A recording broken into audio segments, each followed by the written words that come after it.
Hi there, I'm Justin Pritchard and we are fresh into 2019, so I thought we'd kick the year off with a look at the one vehicle I was asked about the most in 2018. Let's take a look. This is the Hyundai Kona.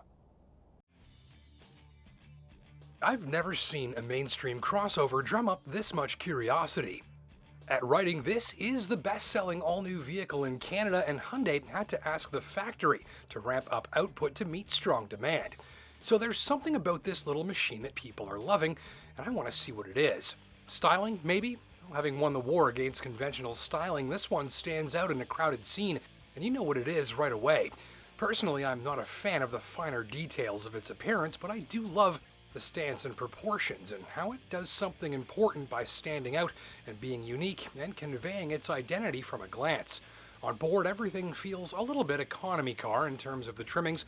It's hard plastic everywhere, but assembled nicely. Some good use of texture and accenting color to liven things up, and a nice and modern and upscale execution to it all. There's an accent-stitched heated steering wheel, and a modern and informative set of instruments, and even a customizable display screen in the middle.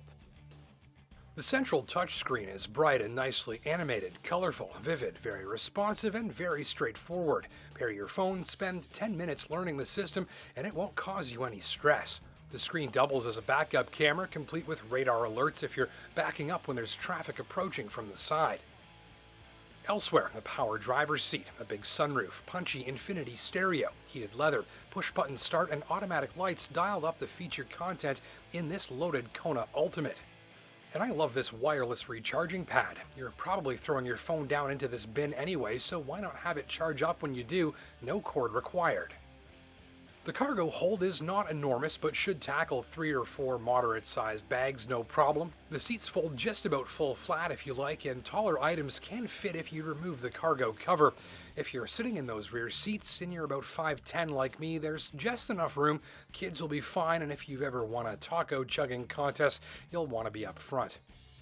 Perfectly sized cup holders, the covered center console storage bin, and the deep sculpted door pockets with molded in bottle holders make it easy to stay organized. Those of my size will find things comfy snug. You have enough room in each dimension, but it's not excessive. Remember, many shoppers like the feel and maneuverability and footprint of a small car, but just want something a little taller and more flexible and roomier and winter driving ready, and that's exactly what you've got here. Translation, small is a good thing in this segment. Small is also a good thing for the way the Kona drives. It's easy to park and zip through traffic and place in its lane, but also being small means Kona's available 1.6-liter turbo engine doesn't have like that much junk to haul around. It weighs about as much as a GTI, and with 175 horsepower and nearly 200 pounds of torque, this Kona is snappy, responsive, and gives you a proper shove into your seat when called upon. Power output absolutely nukes most of the competition, which is great if, say, an HR-V or Kicks gets all up in your business at a set of lights. The engine is nicely behaved, generally sounds pleasing unless you really push it, and in most driving you won't hear or feel much from under the hood. In all, nicely dialed in and fine-tuned and finished.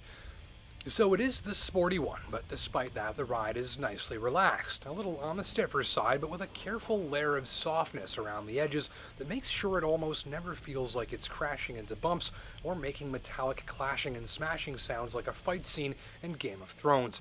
On the sort of surfaces where some competitors start feeling a little harsh, this maintains consistently good ride quality even on real-life roads.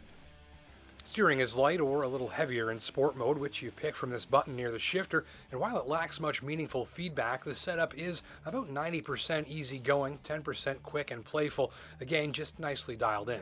The 7-speed dual-clutch transmission shifts clean and fast and helps keep fuel use down. From the driver's seat, it's just a nicely behaved automatic that feels consistently good, even worked hard, and it amounts to a transmission that you'll almost never notice. Interestingly, this is the first time that my major gripe of a vehicle has been odor-related, and it's to do with the transmission.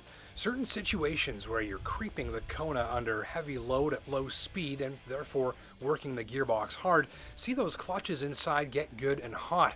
That's normal for this type of transmission, but also smelly. And hot clutch smells like gunpowder and rotten eggs, and that's not my favorite.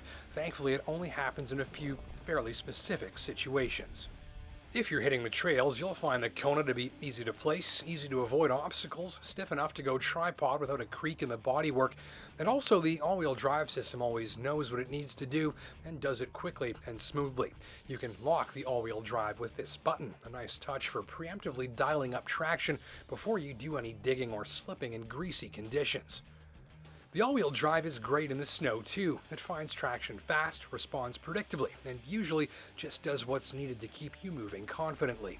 Don't be shy, just stay deep on the throttle and steer and let the mechanical jiu-jitsu deep beneath the floor sort everything out for you, even if you're taking off from a stop in deep snow up a steep hill.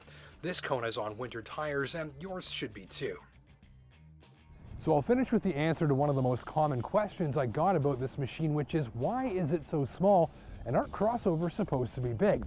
The answer is that for many Canadian shoppers, the small crossover is the new small car, because like a small car, small crossovers are easy to park, good on fuel, maneuverable and easy to drive. But crucially, they also have that more upright, elevated driving position that many shoppers like, which you don't get in a small car, and all-wheel drive, which you also usually can't get in a small car. And finally, getting in and out, which, unlike a small car, happens when you just slide sideways, no climbing up or plopping down. Gripes? Well, aside from the sometimes smelly transmission, here's why I think people are loving this machine. I'm having trouble finding any. I guess the interior could do with some more upscale materials, and some shoppers may find the ride gets a little bit noisy on certain rougher surfaces, but that's about it, and that says a lot. End of the day, here's a machine that just does a really good job of what it's supposed to do, and does it with an eye for unique looks, a very nicely dialed in drive, and plenty of featured content bang for your buck, and plenty of power too if you go with the turbo. With all-wheel drive, Kona starts at 23 and a tick under 27 with all-wheel drive and turbo power. Thanks for watching.